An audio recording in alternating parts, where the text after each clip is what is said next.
లంకకు పొమ్ము హనుమన్న సీతను తెమ్ము హనుమన్న విచారమేలా హనుమన్న రాముని అండ నీకుండా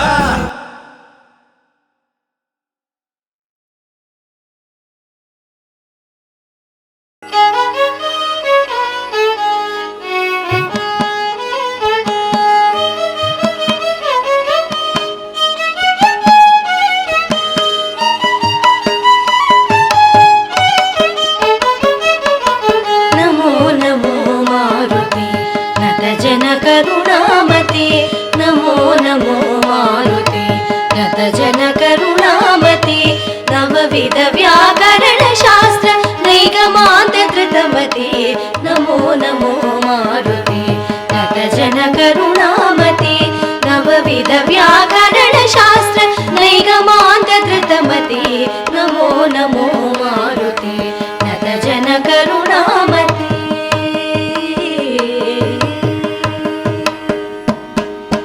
వైశాఖ మాస కృష్ణ పక్ష దశమి మందవార వైశాఖ మాస కృష్ణ పక్ష దశమి మందవార పూర్వాభాద్ర ప్రభూత పుణ్యమూర్తి పావని పూర్వాభాద్ర ప్రభూత పుణ్యమూర్తి పావని నమో నమో మారుతి నట జన కరుణామతి నవవిధ వ్యాకరణ శాస్త్ర నైగమాంత ధృతమతి నమో నమో మారుతి నట జన కరుణామతి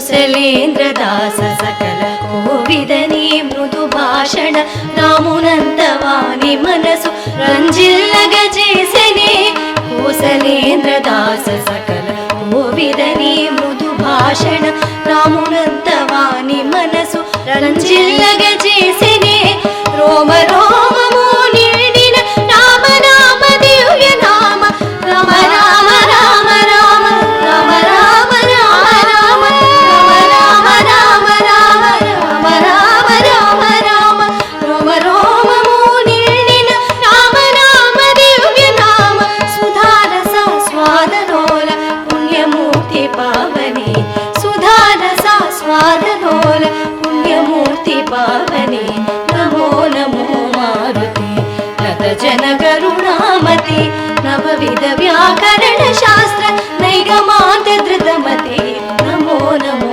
మారుతి నత జన కరుణామతి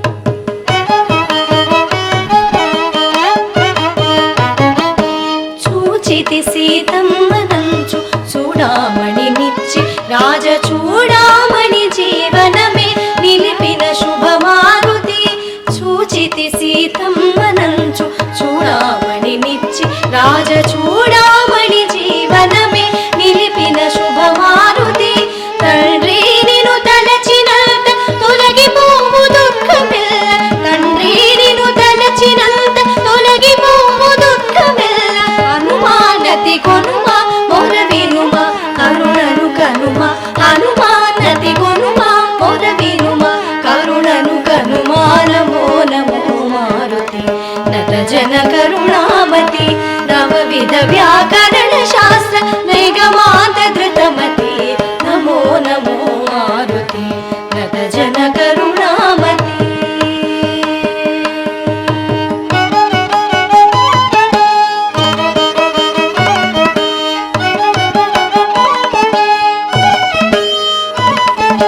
సంజీవని తెచ్చి నీవు సౌమిత్రిని కాచినావు నీ నామమే సంజీవని నీదు భక్త కోటికి సంజీవని తెచ్చి నీవు సౌమిత్రిని కాచినావు నీ నామమే సంజీవని నీదు భక్త కోటికి అంజనానందన ఆశ్రిత జనరంజన అంజనానందన ఆశ్రిత జనరంజన హనుమానతి కొనుమ మొర వినుమ కరుణను కనుమ హనుమానతి కొనుమ మొర వినుమ కరుణను కనుమా నమో నమో మారుతి నత జన కరుణామతి నవవిధ వ్యాకరణ శాస్త్ర నైగమాంత ధృతమతి నమో నమో మారుతి నత జన కరుణామతి నత జన కరుణామతి నత జన కరుణామతి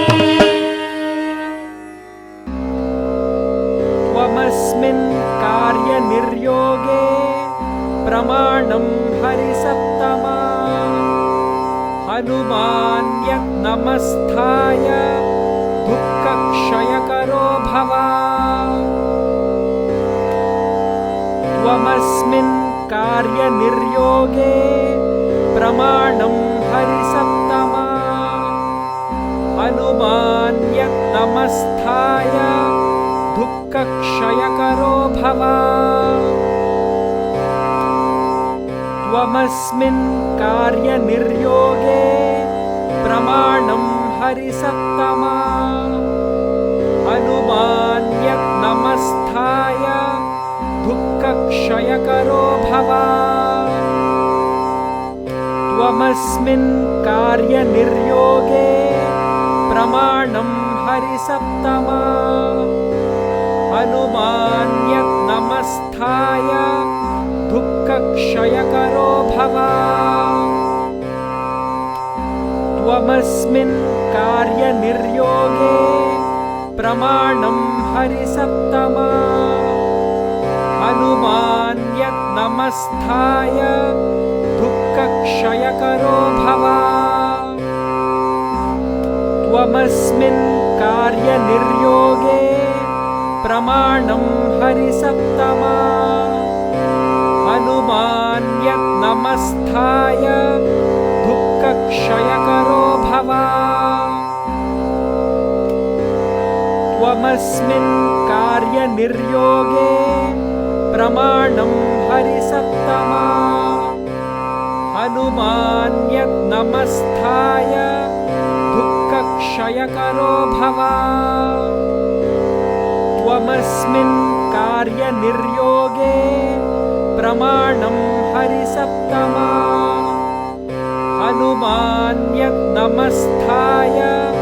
దుఃఖక్షయకరో భవ త్వమస్మిన్ కార్యనిర్యోగే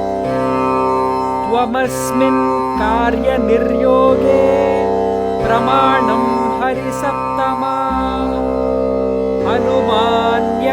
హనుమాన్యనమస్థాయ దుఃఖక్షయకరో భవ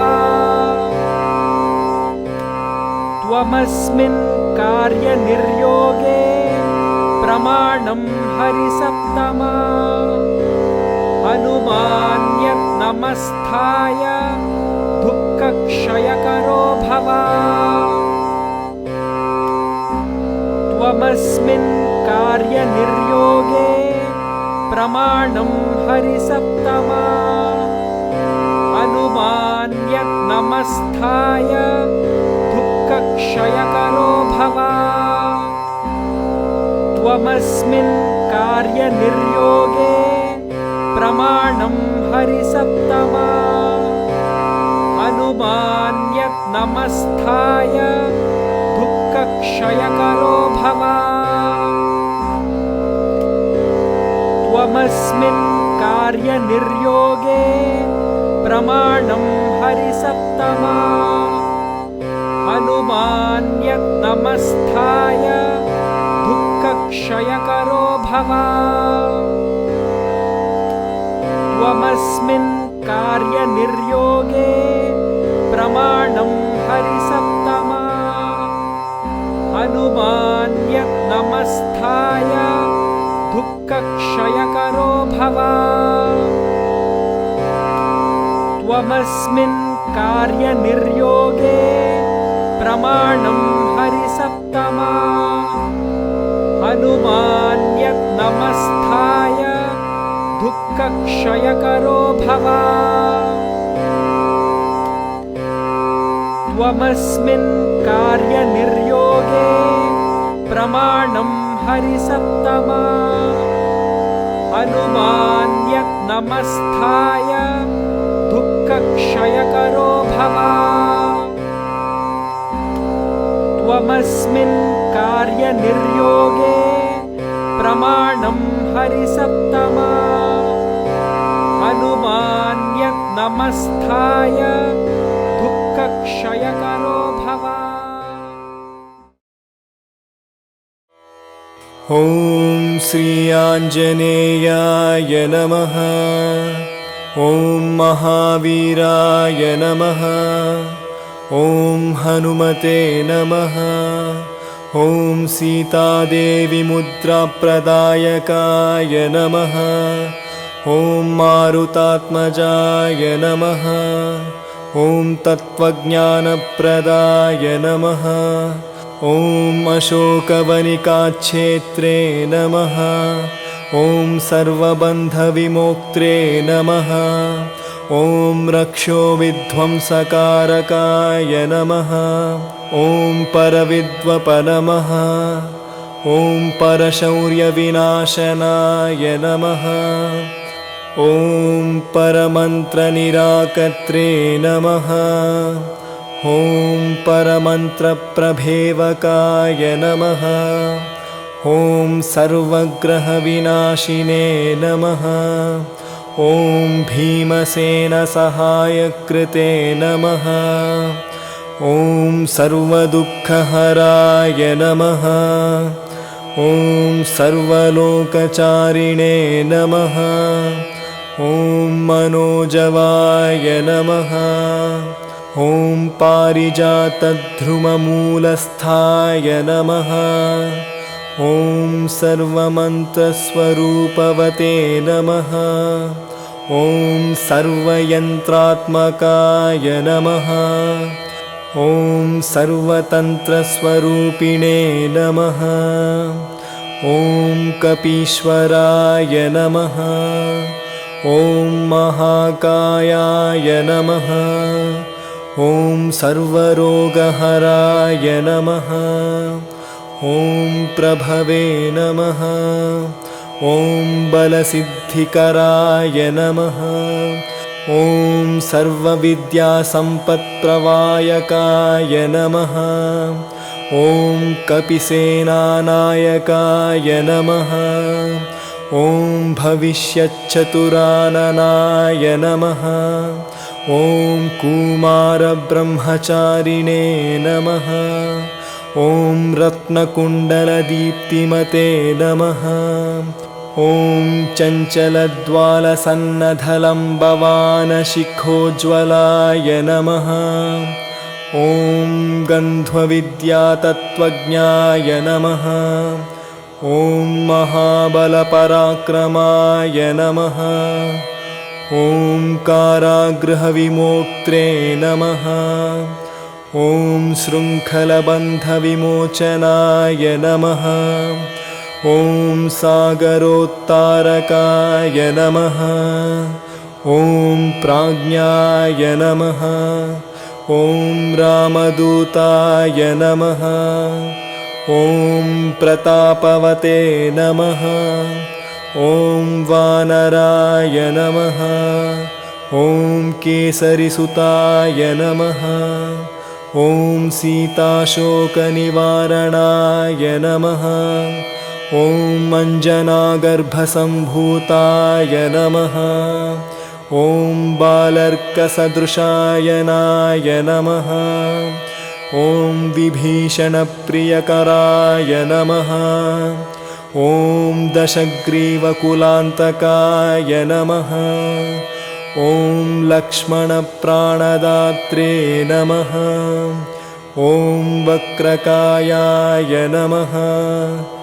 ॐ महाद्युतये नमः। ॐ चिरञ्जीविने नमः। ॐ रामभक्ताय नमः। ॐ दैत्यकार्यविघातकाय नमः। ॐ अक्षहन्त्रे नमः। ॐ काञ्चनाभाय नमः। ॐ पञ्चवक्त्राय नमः। ॐ महातपसे नमः। ॐ लङ्किणे भञ्जनाय नमः। ॐ गन्धमादनशैल नमः। ॐ लङ्कापुरविदाहकाय नमः। ॐ सुग्रीवशुचिवाय नमः। ॐ धीराय नमः। ॐ शूराय नमः। ॐ दैत्यकुलान्तकाय नमः। ॐ सुरार्चिताय नमः। ॐ महातेजसे नमः। ॐ रामचूडामणिप्रदाय कामरूपवे नमः। ॐ श्रीपिङ्गलाक्षाय नमः। ॐ नार्धिन्ते नाक नमः। ॐ कबलीकृतमार्ताण्डमण्डलाय नमः। ॐ कबलीकृतमार्ताण्ड नमः। ॐ विजतेन्द्रियाय नमः। ॐ रामसुग्रीवसन्दात्रे नमः। ॐ महारावणमर्दनाय नमः। ॐ स्फटिकाभाय नमः। ॐ वागधीशाय नमः। ॐ नववाकृतिपण्डिताय नमः। ॐ चतुर्बाहवे नमः। ॐ दीनबन्धवे नमः। ॐ महात्मने नमः। ॐ भक्तवत्सलाय नमः। ॐ सञ्जीवननगाहर्त्रे नमः। ॐ शुचये नमः। ॐ वाङ्मिने नमः।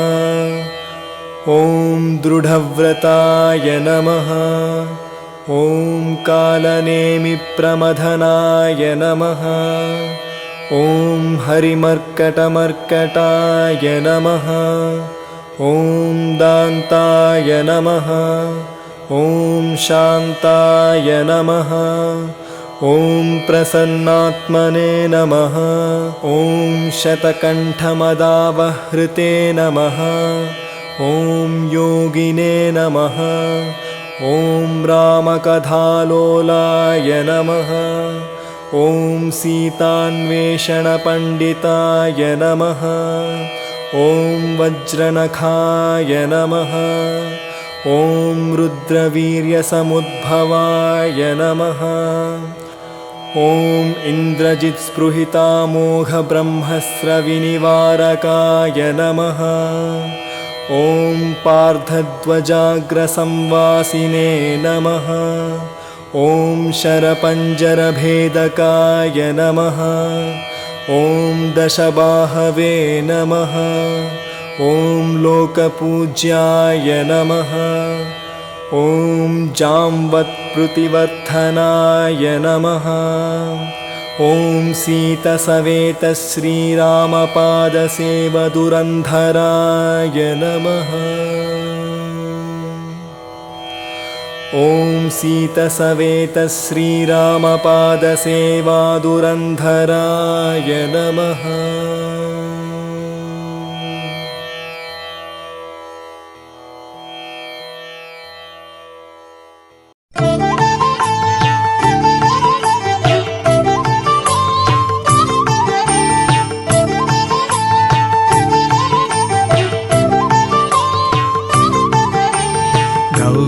शिववायुवराय अञ्जनिकेसरि सुताय च गौरी शिववायुवराय अञ्जनिकेसरि सुताय च अग्निपञ्चका जाताय आञ्जनेयाय मङ्गलम् अग्निपञ्चका जाताय आञ्जनेयाय मङ्गलम् वैशाखे मासि कृष्णायां दशाम्यां मन्दवासरे वैशाखे मासि कृष्णायां दशाम्यां मन्दवासरे पूर्वाभाद्रा प्रभूताय आञ्जनेयाय मङ्गलम्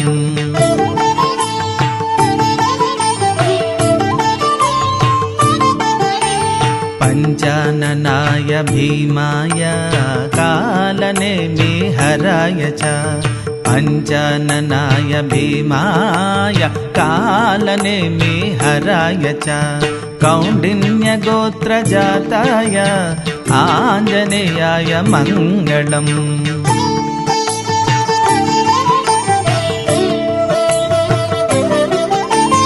सुवर्चला कळत्राय चतुर्भुजाधराय च सुवर्चला कळत्राय चतुर्भुजाधराय च उष्ट्रारूढाय वीराय आञ्जनेयाय मङ्गलम्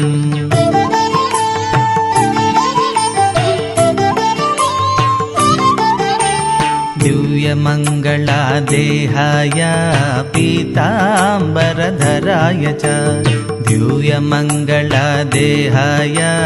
पीताम्बरधराय च तप्तकाञ्चनापूर्णाय आञ्जनेयाय मङ्गलम्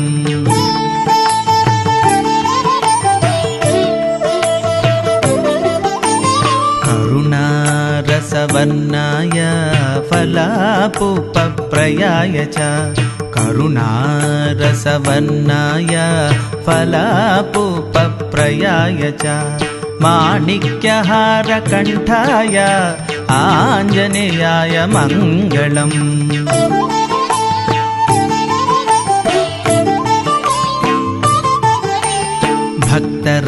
भक्तरक्षणाशीलाय जानकी शोकहारिणे भक्तरक्षणशीलाय जानकी शोकहारिणे सृष्टिकारणभूताय आञ्जनेयाय मङ्गलम्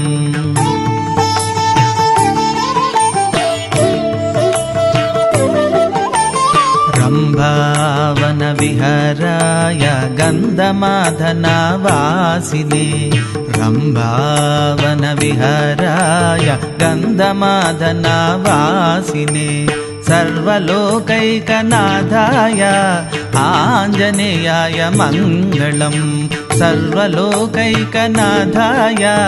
आञ्जनेयाय मङ्गलम् मङ्गलं मङ्गलं मङ्गलं मङ्गलं मङ्गलं मङ्गलं मङ्गलं मङ्गलं मङ्गलं मङ्गलं मङ्गलं मङ्गलं